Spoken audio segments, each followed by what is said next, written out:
Pengakuan mengejutkan Risman yang bunuh karyawati PNM, ucapan korban picu emosi.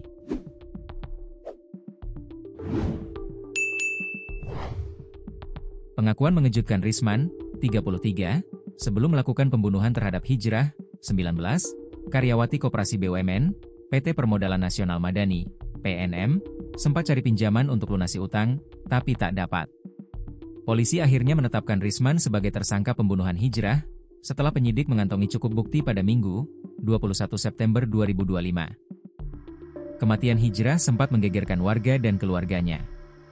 Hijrah ditemukan tak bernyawa di kebun kelapa pada Sabtu, 20 September 2025. Sehari sebelumnya, keluarga korban melaporkan hilang kontak dengan Hijrah, kemudian dilaksanakan pencarian korban, hingga akhirnya ditemukan tak bernyawa, sebagaimana dilansir tribunsulbar.com.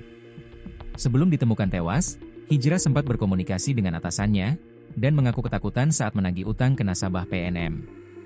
Sayangnya, saat itu, Hijrah tak menyebutkan sedang mendatangi nasabahnya yang mana. Sampai akhirnya, percakapan dengan atasan terputus, dan Hijrah hilang kontak selama 2 hari. Setelah dilakukan penyelidikan, polisi akhirnya menemukan sosok terduga pelaku pembunuhan terhadap Hijrah. Terduga pelaku yakni Risman, 33, petani asal Dusun Urubanua, Desa Sarjo, Kabupaten Pasangkayu, Sulawesi Barat. Kabupaten Pasangkayu adalah satu di antara kabupaten di Provinsi Sulawesi Barat, Indonesia. Pasangkayu dulunya bernama Kabupaten Mamuju Utara, yang kemudian berubah nama menjadi Pasangkayu pada 2018. Kabupaten ini berada di bagian paling utara Sulawesi Barat, berbatasan langsung dengan Sulawesi Tengah. Adapun luas wilayahnya sekitar 3.043 km persegi, dengan jumlah penduduk kurang lebih 190.000 jiwa, berdasarkan data BPS 2023. Perekonomian di Pasangkayu didominasi sektor perkebunan, seperti kelapa sawit, dan kakao, kemudian pertanian, dan perikanan. Dikutip Tribun Lampung Co.id dari tribunsulbar.com, polisi mengungkap kronologi peristiwa mengenaskan itu.